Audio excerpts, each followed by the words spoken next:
welcome. Welcome to my hometown of Denver. This is, we're just here amongst, 8,000 of our closest friends. This is going to be fantastic. Welcome to NestGen Xpress. We're coming to you live from the Colorado Convention Center here at booth 3909 at NestGen. This is the Flight Now booth. I'm here with my first guest today, and I'm really excited about it. I am here with Dean Attridge, the VP of Solution Engineering at BVLOS Aerospace. Dean, welcome to the show. Thank you, Jason, and great to be here. What a great event, and really busy. Really busy.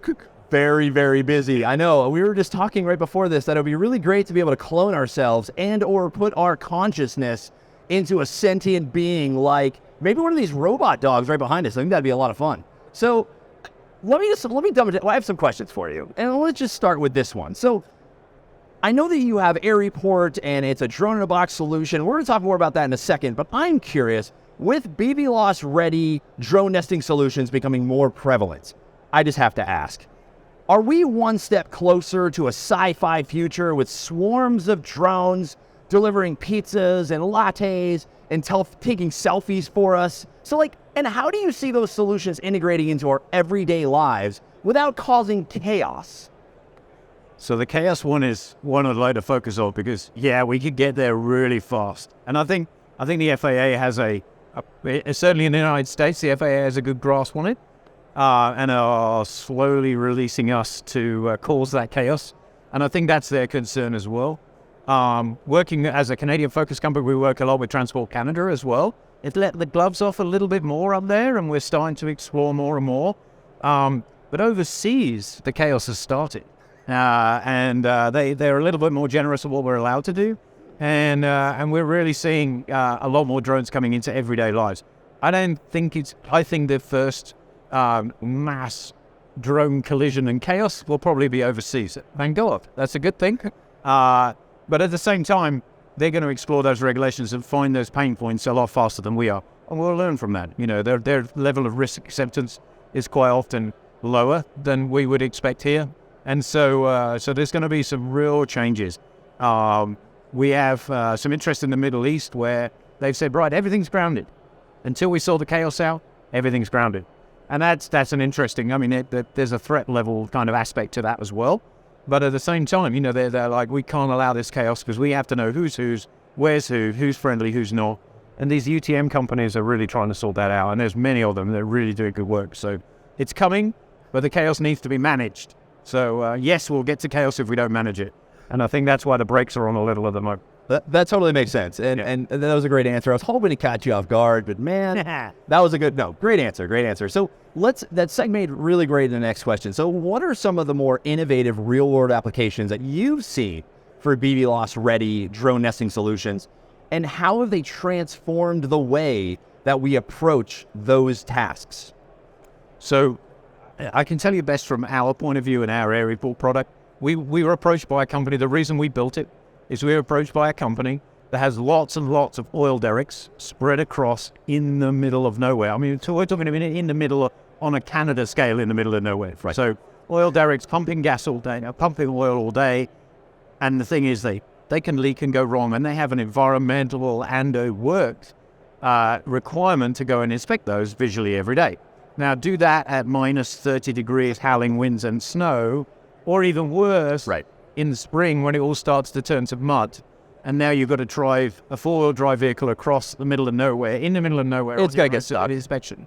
So the concept was, in the middle of each of these groups of these drones, to survive all winter, to survive all summer, hop out the box. And now the guy that used to drive that truck is doing his inspections in half the time, remotely from a comfortable office where he hits the button, the box opens, he drops out, flies around, inspects all those drones, lands back on, recharges itself, ready for tomorrow. Dries itself out, warms itself back up again in all those Canadian lovely winters. So that's what we built, something that can survive in that kind of winter. But then we're doing that very BVLOS, which is a risk reduction, so we're in the middle of nowhere, which to Transport Canada was somewhat acceptable as a risk management. But also we needed, what if the worst happens and there is a helicopter flying through that oil field at the moment, which can happen as well. And we're a helicopter operator, so we could be the threatened in there because we do oil and gas pipeline inspections by helicopter. So we very much have a self-interest in managing that. So we had to build a detect and avoid device on it, and then we did.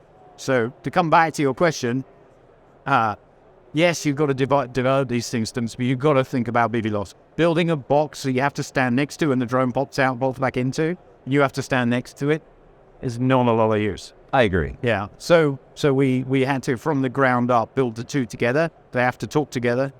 The detect and avoid system and the actual drone and the box need to be able to talk to each other straight away. And we did that with hours to try and overcome that. Absolutely. That's a great answer, and I appreciate that. So let's get serious for a moment. Let's get serious. So we've all seen those viral videos of drones gone rogue, crashing into trees and basically causing chaos and mayhem. Does your BVLOS-Ready drone nesting solution come with a not for idiots label? Or are they designed to be idiot-proof enough for even the most technologically challenged individuals to use safely? Yes and no. So every day, all day, the same, repetitive, press the button, box opens, drone takes off, goes out and does what you did the last 10, 15, 20 days. It'll do it. It'll fly around that construction site, record the entire action for today on the construction site, land on, upload it, done. One button press.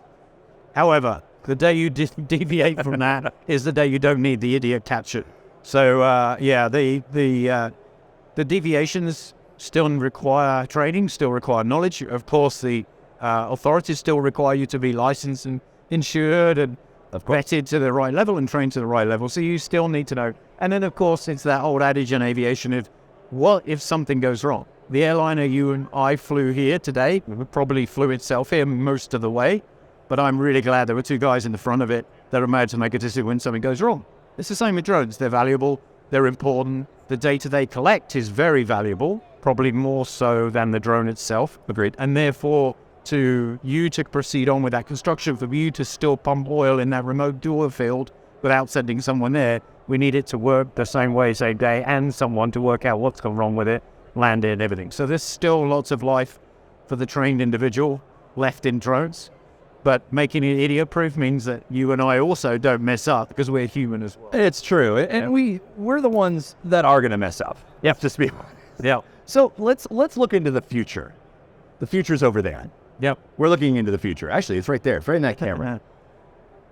How do you envision BVLOS-Ready drone nesting solutions evolving? What impacts are they going to have on the overall drone industry and our daily lives? I think you and I, as not being, but just take us away from the drone industry for a minute. Sure. I think you and I will notice no difference. But it's the end users of data that will. So let's go back to our construction site. That construction site, my brother-in-law's a general contractor. I said to him, if you had a little drone and you could sit at the side of a construction site and record your progress all day, every day with you doing nothing, how much difference is there? You just saved me 8 hours a week. As the general contractor responsible for that construction site, and if maybe just a simple house has built it, he's not into big construction. He said, if I can put that box there and leave it there, and I don't have to answer phone calls about how far I've got this week to the owner I'm building the house for. And this is a small general contractor, self-employed, this is his job, he builds houses for individual houses. They're bigger houses, but you know, and he's telling me at that scale that this is going to make 8 hours of difference to him. Now scale that up to a massive construction site of 100 houses and scale that up. Wow. So that's the impact that drones can have when they become idiot-proof, when it becomes every day, and the documentation of that, it saves you time and effort because somebody is asking for the data the drone's giving you, and if you don't have to be involved in collecting that data, there you go. Now we're being efficient, and that's the difference it's going to make. So for you and I in the drone industry, I mean, it's a good thing. But the guy on the ground is also a good thing as well. The guy that's working that construction site, the guy that's needing that data on a daily basis. That's the key. That's the key. I mean, all of these machines are becoming workhorses of this industry, and it's what we're resting our laurels on. That application of the data is going to be there and ever evolving, and that makes sense. So, last question. I'm just curious now. So if drones could talk, would they complain about the long hours? I mean, we just saved 8 hours, right? It's going to be up there. It's going to be on site every day. Long hours, demanding tasks, and this BVLOS-Ready drone nesting solution. So, how do you think the drone community would handle drone labor disputes and work-life balance. You're talking to the wrong guy here. So, having come from the MG9 community, that's that's an interesting question, but I won't go there. So yeah, unmanned, where we are now, unmanned is a complete misnomer because, the regulatory authorities want a pilot in command of every drone that ever flies out there at the moment. Someone is responsible. Even if you just press a button and it does its own thing, they need someone to monitor it, someone to supervise it, someone to be answerable for when it goes wrong, or the human in the loop at the moment. Are we going to get beyond that, where the software is in the loop, the software, the AI is all demanding, all controlling, and everything else? That's when the labor dispute goes from the notionally unmanned drone to the software, and I think that's where life becomes a lot more acceptable. The biggest change I see on that, on quality of life for drone crews, is the one on many stuff. So how many drones can a man control? Well, automated pressing buttons and monitoring 6, 8, 10, 12, 20. This is where the drone industry really starts to scale. We're not there yet, but we're approaching it where, I can see the complaint being not from the drone, but from the guy that is monitoring 20 drones simultaneously. And 2 of them have gone wrong and they're on the wrong path there. And one of them's gone BVLOS and the other one's gone completely lost link and is heading across a major city, causing the chaos we spoke about to start with. I can see it coming. It will come. And the labor dispute I can't control that many. I'll agree. Yeah. Yeah, no, great answer. Drones won't complain. Great answer. No, the drone will be complaining. Although one of those dogs I could see actually complain. The dog might actually complain. Yeah. I'll agree with that. And I got to set up a separate interview with them because I want to know, what do you feed them? Yeah. And where do they go to the bathroom? Well, so this has been an amazing guest. Thank you so much for being here. This has been a whole lot of fun, Dean. Yep. Thanks for being a good sport. This has been very interesting to learn about your solution, about sort of your insights about the industry. I mean, we've been doing this long enough that it's fascinating to see where it's going from where it's been and what its possibilities are in the future. I think that's amazing. So thank you so much for joining NestGen Xpress. Hope you had a good time on the show, and you could see Basali at the end, and they may have a little gift for you. So I really appreciate you being here, and thanks again. Excellent. Really enjoyable. Thank you very much. You're so welcome.